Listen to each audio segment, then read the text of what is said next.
านทดลองที่13ครับเรื่องการสื่อสารเส้นใยแก้วนำแสงแสดงผลด้วยเสียงดนตรีในการทดลองที่คล้ายกับการทดลองที่7ต่างกันเรื่องส่วนผลที่เป็นจาก LED มาเป็นเสียงดนตรีแสดงผลทางหูฟังแทนเรากดสวิตช์ S1 ทำให้ LED ที่ภาคส่งเปล่งแสงส่งไปตามสายใยแก้วนำแสงโฟโตทรานซิสเตอร์ถ้าส่งแปลงสัญญาณแสงที่ได้รับเป็นแรงดันไฟฟ้าโดยการเปลี่ยนแปลงค่าความต้านทานของ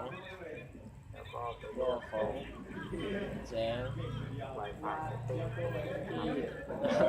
ให้แรงตกข้องตัวต้านทาน R2 สูงขึ้นไป